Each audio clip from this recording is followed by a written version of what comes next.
Hi, I'm Vanessa Hill, and this is Coastal Dreams and Destinations, your personal view of all of the wonderful places and beautiful spaces along the Atlantic coast.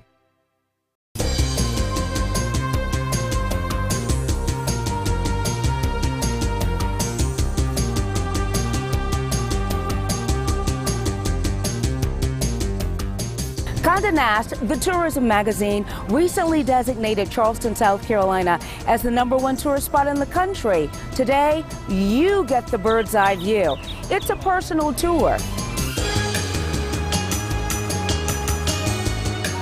Almost anything that you'd want to find in the Charleston market is right here. Everything from sweetgrass baskets to hats, and that's my absolute favorite. So we're going now to do some hat dressing.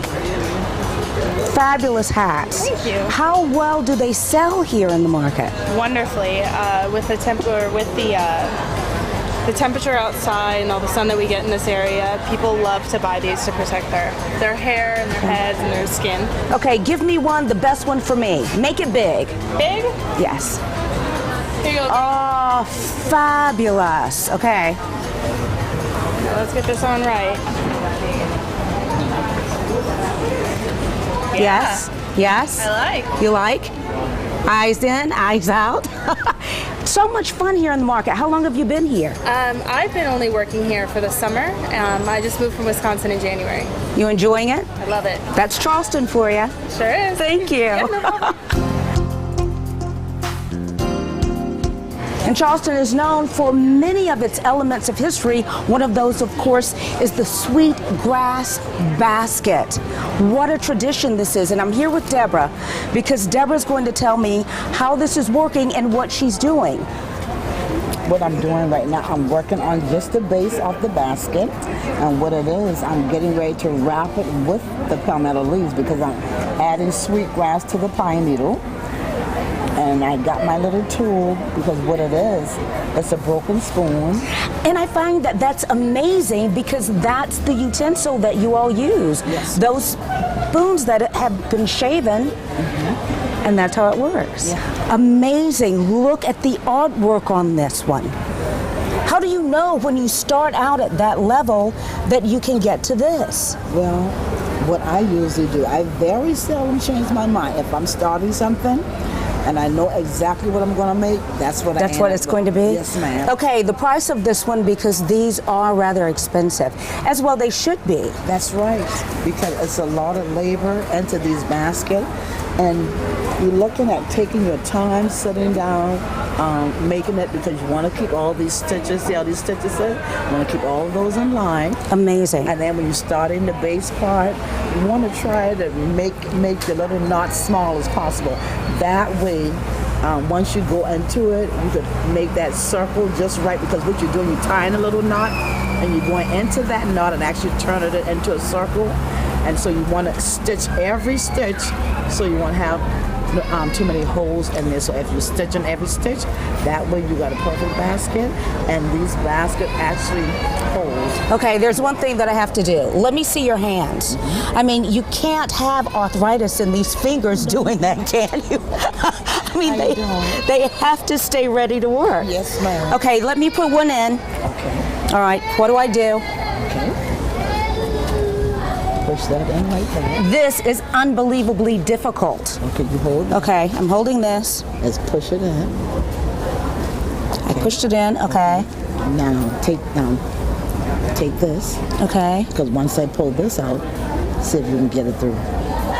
See, the hole, I cannot. It takes 3 hands to do the this. hole is so small. See, now pull it out. Wow, and then I've done it. Yes, ma'am. See? Very good. How important is it to keep this tradition going? It is important. This is our heritage, and I'm going to teach my little granddaughter, she's only 1, because I want them to learn how to do this, because we've got to keep this heritage going on, because this is a traditional art that's supposed to be passed on. And so we're going to keep on passing it on, passing it on. I have 2 little first cousins, they 2 years old, so I'm going to be teaching them. And then I'll come by with the 2-year-olds, and I can learn along with the 2-year-olds. I think that would be my speed. Thank you. See you next time. Okay. Absolutely anything that you could ever want, you'll probably find here. Like pottery. Hi, I'm Vanessa. Hi Vanessa, I'm Jim. Jim, tell me about this because it's beautiful. Are they handmade? By me. I'm the guy that makes them. You're kidding. Okay, give me one and show me how you do it. You really make these. Yep. Each one starts out as a ball of clay. I use a potter's wheel, and each one is thrown or turned, as the old phrase was, and then it's set to dry.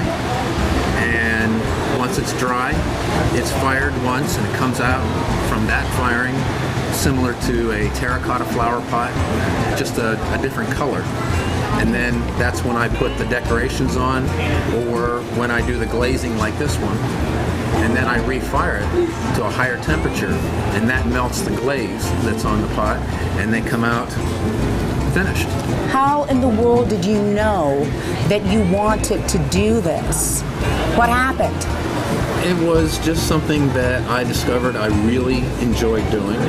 And in our society, if you don't work, you don't eat. So, Good point, very good point. my philosophy was you might as well take a shot at what you love to do, because you're going to have to do it for a long period of time. And if you end up making a living at what you love to do, you're pretty lucky. Very lucky. But if it doesn't work out, you can always figure out something else. But then you can always say, I took a shot. And this shot is working for you? Has been for over 17 and a half years. Wonderful. Thank you.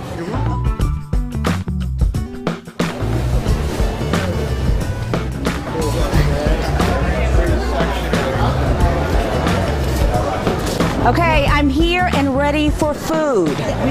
What do I want? One of everything. Okay, show me. Shoot. Okay. My sister thank you very much. Well, you definitely need some gumbo and you need some shrimp and grits. And you know Charleston is known for she crab soup. You got to get some she crab soup. Can't mess up with that. Okay, tell me something. Is this for one serving, or do I get to play with this for two at a time? No.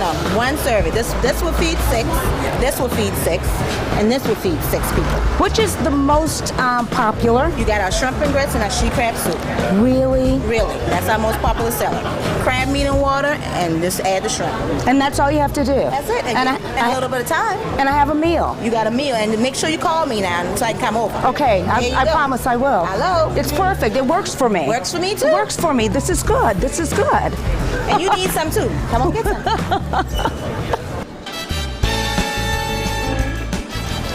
There's nothing like a t-shirt as a souvenir when you visit Charleston, South Carolina. One of the great adventures in this area happens to be fishing. I saw this one. I love the smell of fish on my hands. I'm not so sure that I like it quite that much, but it tastes awfully good. Stay with us. You're going to see more about fish and fishing.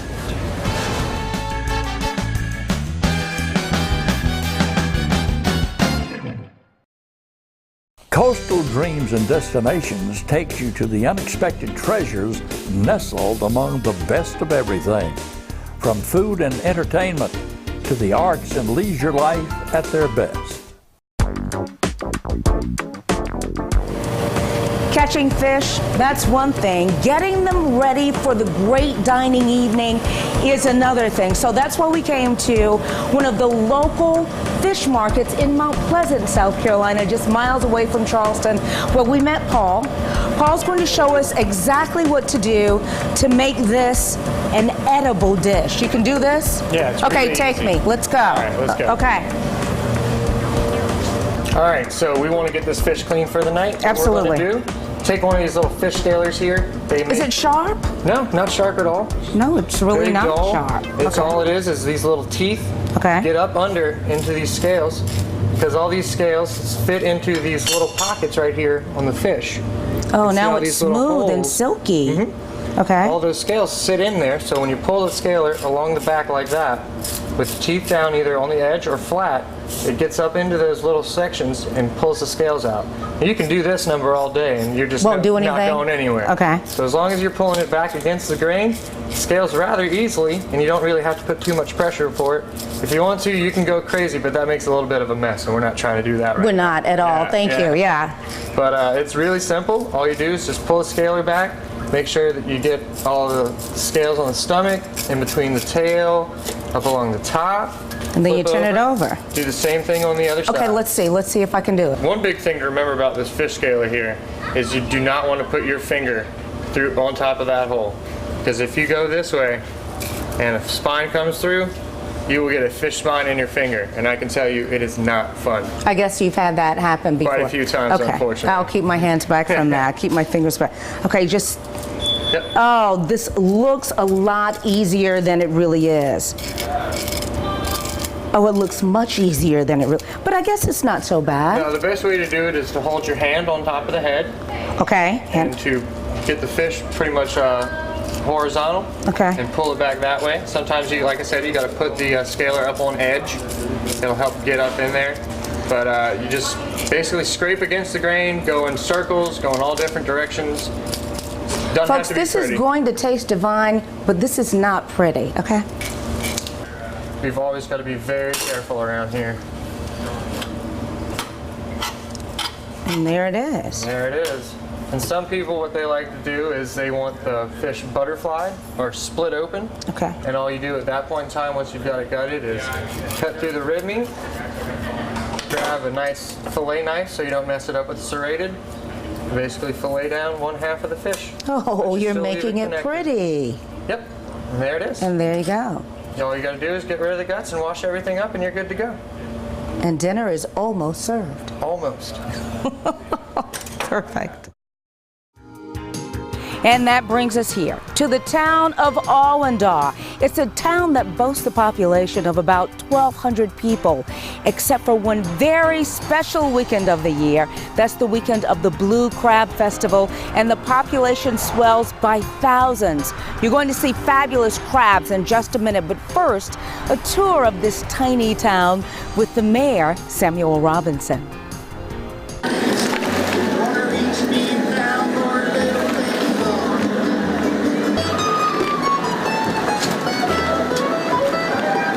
Awendaw is nestled in the Francis Marion National Forest, and you can go from Awendaw to the sea, to the Atlantic Ocean, that you can go in Awendaw and enjoy its natural pristine beauty, that we have water, water, water.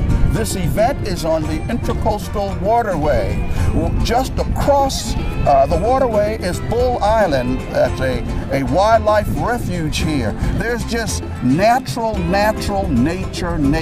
I can feel no better in terms of looking at the number of people that are here, the success that the revival of the Blue Crab Festival has been, the fact that people are enjoying Awendaw.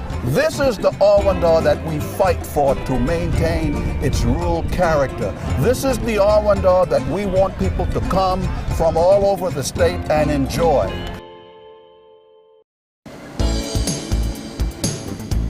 When you head out at high speed to your favorite fishing spot along the Atlantic Intracoastal Waterway on the coast of Charleston, South Carolina, you're literally transformed from the land dweller that you once were to all of this.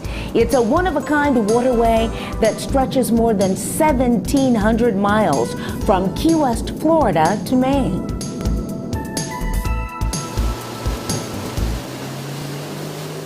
Give me the favorite fish for the favorite seasons, like fall. What's the big fish other than red drum? Trout. Trout. Delicious. Do you catch those? Oh yeah. Do you dress right those? Here. Yeah. Every day. Incredible. Fantastic. It gives you the biggest smile ever. It does. Show all your teeth. They taste great. You know, it's fresh. You All can't the beat time. fresh fish. Okay, so we've done fall. Let's go to winter. What might be good? Red drum again is still one of The the fish. favorites. Okay. It is. You go and still trout. Springtime is the beginning. Fish, for actual people, start to love. The springtime brings people out. Of course, the red drum are popular then. Also at that time, flounder start, which is a great local coastal fish. And again, catch as many as you can and eat them.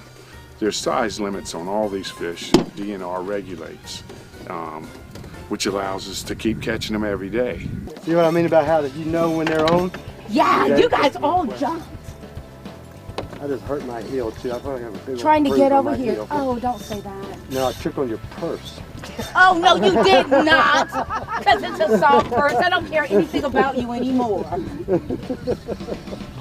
You see, his adrenaline right now is running wide open. You can have me on a blood pressure machine. You okay?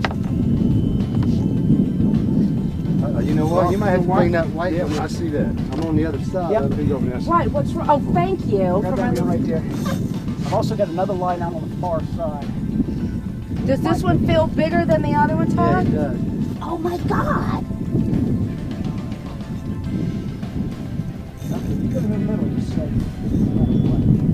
Oh, he's a nice one, Jack. Oh, this is nice. Is he? This is a Big one. nice one, guys. This is a big one. Like the other one wasn't nice already.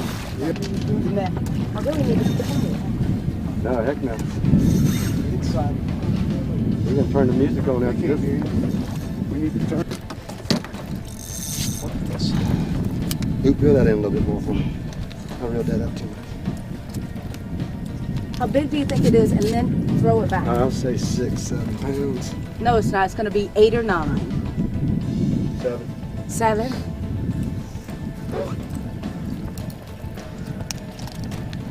That's a 7 beautiful. pound. We can take him over there to the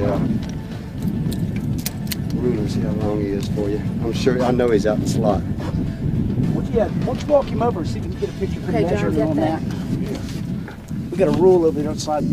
25. That's 2 inches out the slot. And why they have the slot is that if they're between 15 and 23 inches, they're the juveniles. Anything over 23 inches they think is old enough to reproduce. So you don't want to keep the ones that can spawn. You keep the juveniles or the teenagers that are between 15 and 23 inches. If they're lower than 15 inches, they're kids, so you don't want to keep those anyway. Okay, the guys have really suggested this for me. Smaller. Pink. It's their personal joke, and I don't like them. This is the way I do it. It's laughable. Okay. You ready behind me, Todd? I'm ready. Okay, do I have my In thing? other words, I'm out of the way. Woo! Okay. You open the bail? Yes.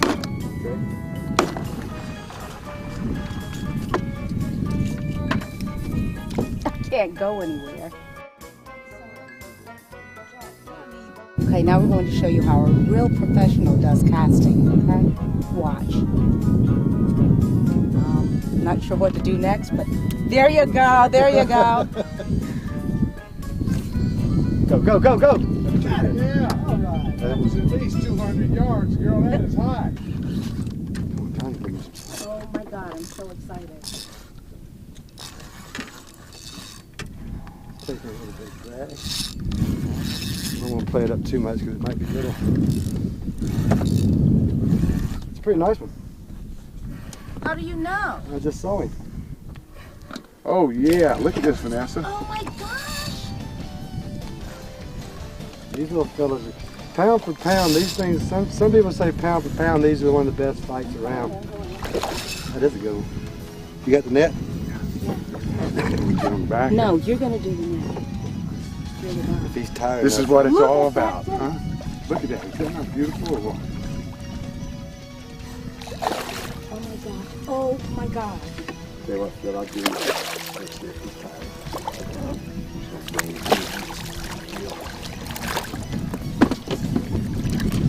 Oh yeah. Oh my gosh. Here's the boat if you want to use it. Yeah. It'll make it easier for holding the fish up. It'll be a lot nicer. See this thing hooks in the bottom lip, Vanessa. Yeah. Doesn't hurt them. Tells you how much they weigh. This one probably weighs about 2 pounds. Actually, he weighs 4.5. Wow. Perfect. Here, you need to. We'll hold him on Can there. we keep him? If it's between 15 and 23 inches, we can. What is it, guys? This is a spot tail. This is what we were talking about. The red And, drum. yeah, see the spot on his tail? Look at that. That's why you get spot tails. You got it, Phil? Yeah. There we go. Gorgeous fish, Vanessa. Yeah. It's incredible. No, it's your fish, babe. We need to put that little pink rod and reel out here again. Okay. Jack, give me that pink rod and reel. This is Get perfect. another one now. That's a beautiful It's fish, isn't perfect. it? This is the most popular. This is the red drum, the spot tail bass. Here you go. Okay. Once again, I take my pole and, well, This fish was caught by a girl. okay, you guys had the big ones, but this was my specialty, and you laughed at me. What's this about, and could I really have captured something great with this one? Yes, this is a girl's rod and reel. Girls run. But Okay. as you can attest with Captain Jack and Captain Todd here, Okay. this is presented to you Oh. as a winner in today's fishing tournament for the smallest fish. If you're gonna catch small fish, use a small this rod would and be reel. it? That's it. That's it. I'm amazed. I'll think of a new name for it. I'll probably call it Little Phil. No. Well, you know, I'm sad that it's over. It's the most incredible day. Thanks for joining us this time around for Coastal Dreams and Destinations. Join us again next time for all of the views you can use to create the great memories of life.